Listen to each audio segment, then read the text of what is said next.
So from Korea and Vietnam and the first Gulf War, second Gulf War, we try everything we can to bring these bodies back. And speaking of Korea, now that I have the chairman is here on the floor, I would even ask of the chairman, you know, there is a bill that was filed by one of our colleagues to bring recognition to Raymond Jerry Murphy to name the Department of Veterans Affairs Medical Center in Mexico after this Medal of Honor winner. And I've given you several letters, Mr. Chairman, as to why this bill shouldn't be brought up. We were hopeful that you could have brought this bill to the floor while he was alive, but now he is since deceased. So I would ask the chairman if he has knowledge as to why this bill shouldn't be brought to the floor and given the same honor in which we're giving here with regard to this bill. I yield to the chairman. Mr. Speaker, this is not a germane issue, and I will stick to dealing with the bills on the floor. So the chairman would raise an issue of germaneness rather than addressing the issue of how we honor the men and women who serve this country. That is disappointing. This is a Medal of Honor winner from the Korean War, in which we tried to seek the recognition, just like what we're doing in this bill, in how we honor our nation's sacred fallen. This is an individual of whom is so respected in New Mexico. The entire delegation supports it. It passed unanimous consent in the Senate. The Senate bill lies upon this desk, but the chairman of the Veterans Affairs Committee won't bring it to the floor, and I don't understand. So I'll now yield back to the gentleman for a better explanation rather than germaneness as to why you will not honor this veteran that the entire delegation in Mexico supports.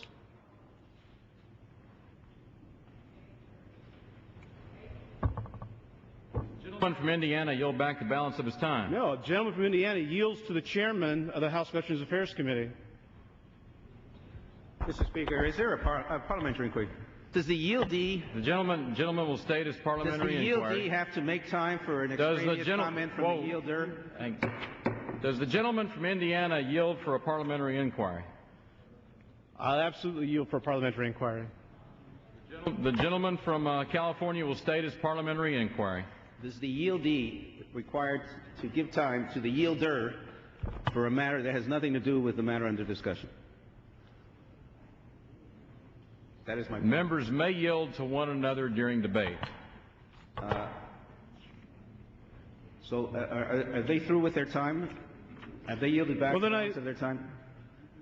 I suppose the gentleman from Indiana has the time. Thank you. I'll reclaim my time since the gentleman now is not speaking of a parliamentary inquiry. The gentleman from Indiana is recognized. Thank you.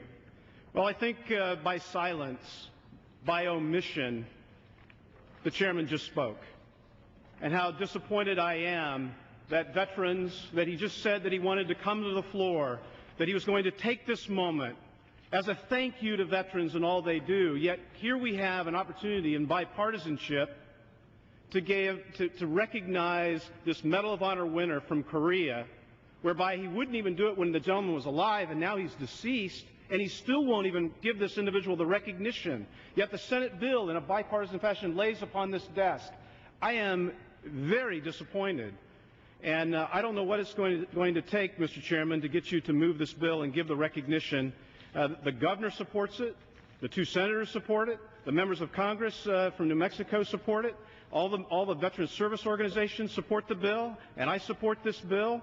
And if you know of a particular reason as to why this Medal of Honor winner, Mr. Murphy, should not receive this recognition by having the Veterans Hospital named in his honor, please let all of us know. Because if you're blocking this for political motive, now we're upset. With that, I'll yield back my time. Yields back the balance of his time. Gentleman from